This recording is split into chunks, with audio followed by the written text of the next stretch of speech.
Bonjour. Le président Trump a réagi jeudi aux commentaires du procureur général William Barr qui avait déclaré qu'il n'avait pas vu de preuves de fraude électorale généralisée. Il a par la suite précisé qu'il n'avait en fait pas terminé son enquête. Dans sa réponse, le président a déclaré qu'il attendra pour décider si Barr mérite toujours sa confiance. Après avoir décerné la médaille présidentielle de la liberté à l'ancien entraîneur de football Lou Holtz, le président Trump a commenté les propos du procureur général américain William Barr sur les élections. Barr avait déclaré à l'Associated Press que le département de la justice n'avait pas constaté de fraude électorale d'une ampleur qui pouvait changer le résultat de l'élection. Eh bien, il n'a encore rien fait, il n'a pas regardé. Quand il regardera, il verra le genre de preuves que vous voyez en ce moment au Sénat de Géorgie. Vous savez, ils tiennent des audiences en ce moment, en Géorgie aussi, et ils trouvent des tonnes de preuves. Donc, ils n'ont pas regardé attentivement. Et c'est décevant, pour être honnête avec vous, puisque c'est une fraude massive. Que vous alliez au Wisconsin, où nous venons de déposer une plainte, ou au Michigan, ou si vous regardez ce qui se passe en Géorgie, par exemple, ou en Pennsylvanie, si vous regardez le Nevada, qui avance très rapidement, ou l'Arizona, vous avez entendu ces chiffres hier. Nous avons constaté une fraude massive, et dans d'autres États également. C'est probablement l'élection la plus frauduleuse que personne n'ait jamais vue. Lorsqu'on lui a demandé s'il avait toujours confiance en Barr, Trump a répondu de garder cette question pour plus tard. Posez-moi la question dans quelques semaines. Il ferait mieux de se pencher sur toutes ces fraudes. Ce n'est pas une affaire civile. Il pensait que c'était une affaire civile. Ce n'est pas du civil, c'est du pénal. C'est une très grave affaire pénale. Donc, je vais dire ceci. Nous avons eu une élection et à 22 heures, tout le monde a dit que c'était une victoire facile pour Trump. Tout à coup, les votes se sont mis à disparaître miraculeusement. Nous en avons retrouvé une grande partie, mais nous en avons trouvé beaucoup plus qu'il n'en faut dans presque tous ces États. Et je pense pouvoir dire que dans tous ces États, nous avons trouvé bien plus de voix que ce dont nous avons besoin pour gagner chacun d'entre eux. Et je voudrais juste remercier mon équipe qui fait un travail formidable. Et plus important encore, je voudrais remercier les plus de 74 millions de personnes qui ont voté, ce qui représente le plus grand nombre de personnes qu'un président en exercice n'ait jamais eu. Plus de 74 millions de personnes. Et le niveau de loyauté, je n'ai jamais rien vu de tel. Dans tout le pays, ils savent que c'était une élection truquée. C'était une élection truquée, ils le savent, et j'apprécie leur soutien. Merci beaucoup à tous. Merci. La Cour suprême du Wisconsin a rejeté jeudi un procès intenté par le président Trump et son équipe de campagne. La plainte visait à faire annuler la certification des résultats électoraux de l'État. Elle a été déposée le 1er décembre. La plus haute cour de Wisconsin a rejeté jeudi une action en justice intentée par l'équipe de campagne de réélection du président. L'action en justice avait été intentée le mardi 1er décembre pour contester les résultats des élections générales de 2020 dans le Wisconsin. Dans un jugement à 4 contre 3, la cour a ordonné à l'équipe de campagne de Trump de faire appel auprès de la cour de circuit.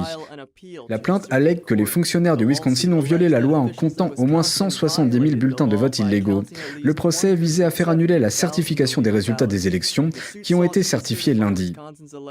Certains des juges ont reconnu qu'il y avait des préoccupations légitimes sur la façon dont l'élection a été menée, mais ont déclaré que ces questions devaient être traitées par des tribunaux inférieurs. La campagne de Trump a également déposé un nouveau procès distinct dans le Wisconsin mercredi. Il s'agit d'un procès fédéral intenté auprès d'un tribunal de district de l'État. Et l'avocate Sidney Powell a déposé un autre procès dans le Wisconsin mardi.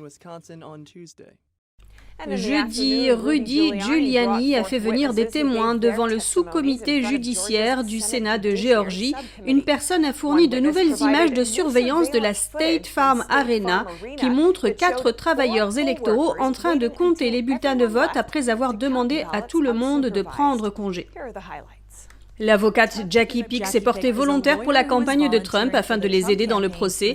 Elle a déclaré que l'équipe avait reçu des images vidéo du centre de comptage des votes de la State Farm Arena dans le comté de Fulton en Géorgie. Dans la vidéo, on peut voir 4 employés qui sont restés dans les locaux après que le reste du personnel ait été prié de partir. Une fois seuls, les 4 travailleurs ont sorti des bulletins qui étaient rangés sous les tables et ils ont procédé au comptage pendant au moins 2 heures sans surveillance. Ils ont donc commencé à retirer ces bulletins de vote de dessous cette table. Cette table, la noire, a été placée là par la dame avec les tresses blondes vers 8h22 du matin. Elle a donc mis cette table-là, c'est donc la même personne qui se trouve derrière maintenant, la même personne qui a fait sortir tout le monde sous prétexte qu'ils vont arrêter de compter les bulletins de vote. C'est cette même personne-là qui a mis la table-là, à 8h22 du matin. J'ai vu les 4 valises sortir de sous la table. Vous voyez le monsieur en rouge? Il vient d'en sortir une. Pourquoi ces bulletins se trouvaient-ils là, séparés des autres bulletins? Et pourquoi sont-ils en train de les compter, tout seuls, sans observateur? Là est la question. Après avoir regardé les images de surveillance, la sénatrice d'État Elena Parent a déclaré que toutes les preuves avaient été démenties et elle a demandé à la témoin quelles preuves elle avait. La témoin et d'autres membres de la commission ont confirmé que les images de surveillance étaient nouvelles et n'avaient été visionnées par personne avant cette audition. Ma question est la suivante. Comme cela a été démenti à plusieurs reprises, quelles sont les preuves que vous pouvez nous apporter et qui vont à l'encontre de ce que nos fonctionnaires électoraux nous ont présenté il y a seulement 1 heure? Vous venez de le voir, vos fonctionnaires doivent regarder la vidéo. Et qu'en est-il du fait qu'un observateur était présent durant tout ce temps? Je ne peux pas parler pour eux. Bien, merci. Ils ont dit qu'ils avaient un observateur tout le temps. Mais vous voyez bien la salle. Alors peut-être qu'on pourrait les inviter à venir témoigner. Jackie Pick a déclaré que les observateurs étaient au-delà d'une zone délimitée et qu'ils ne pouvaient pas voir un seul bulletin de vote ou un scanner. La seule raison pour laquelle ils savaient que les scanners étaient là, c'est qu'un fonctionnaire électoral leur avait dit. Une superviseure de scrutin a déclaré avoir vu un lot de bulletins de vote par correspondance qui étaient tous impeccables et ne présentaient aucun pli. Ils étaient remplis exactement de la même manière, chacun avec un petit bord blanc. Ce qui a attiré notre attention, c'est qu'ils avaient l'air différents. Et quand nous avons commencé à examiner les bulletins, nous avons vu qu'ils étaient effectivement différents. Nous avions déjà passé en revue 6 paquets qui représentaient plus de 600 bulletins et ceux-là avaient l'air tout à fait différents. Et on ne peut pas l'expliquer par le processus normal de photocopie? Non. Mark Amick a déclaré qu'il avait relevé une erreur de plus de 9000 votes allant à tort à Joe Biden lors du premier recomptage de Géorgie. Le total final pour Biden s'est finalement élevé à 1081 au lieu de 10 707 comme initialement compté et signé par 2 assesseurs.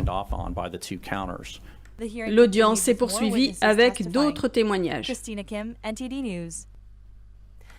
Un juge du Nevada a entendu jeudi de nouvelles preuves de fraude. Parmi les allégations, un avocat de la campagne de Trump a déclaré qu'un témoin avait affirmé que des votes avaient disparu et réapparu au beau milieu de la nuit.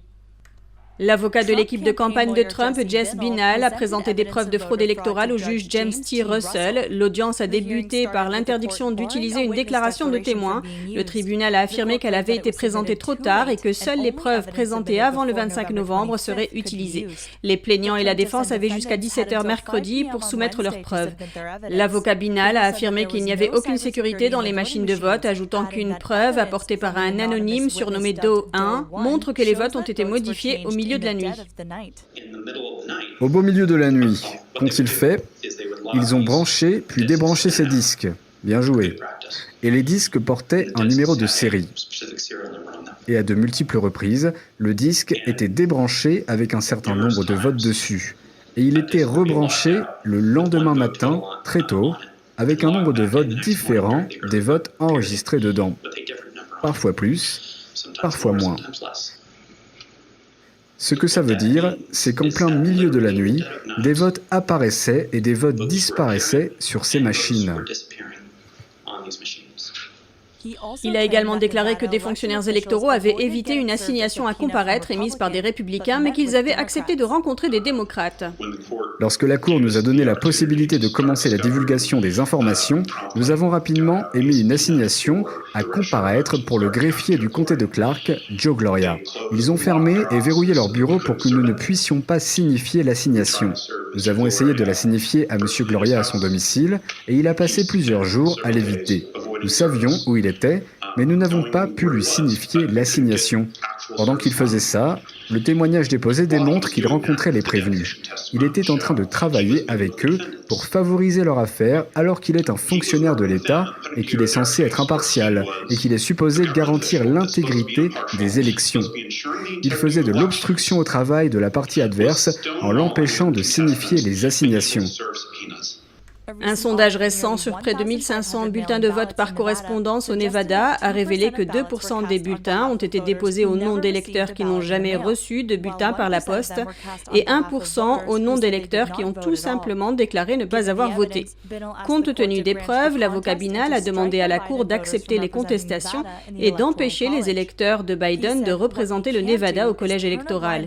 Il a dit qu'on ne pouvait pas fermer les yeux sur la fraude électorale si nous voulons continuer à être un modèle de démocratie participative dans le monde. On ne peut pas fermer les yeux. Il a dit que ce n'est pas de cette manière qu'on agit aux États-Unis. Nous faisons les choses correctement. Rudy Giuliani et Jenna Ellis de l'équipe juridique de la campagne de Trump ont fait venir plusieurs personnes pour témoigner sur les allégations de fraude électorale. Elles se sont exprimées devant la commission de surveillance de la Chambre des représentants du Michigan.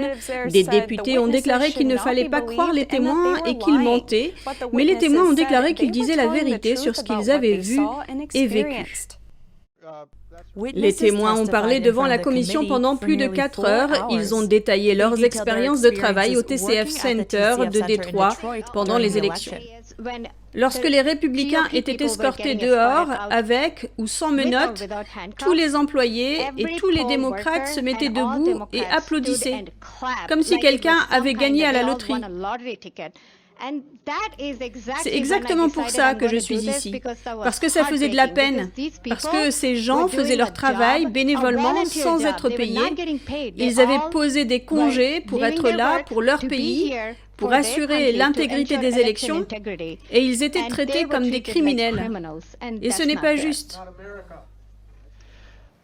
Pendant toute la nuit, plusieurs employés volaient des bulletins de vote vierges. Ainsi, ils s'approchaient de la table où se trouvaient les bulletins, ils en prenaient 3 ou 4 et couraient vite à leur table. Ils en donnaient un à une autre personne à une autre table et ils ne suivaient jamais le processus de duplicata de bulletins.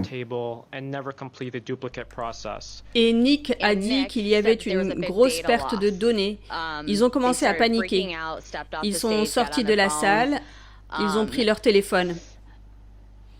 Je leur ai demandé ce qui se passait et ils m'ont dit que c'était réglé.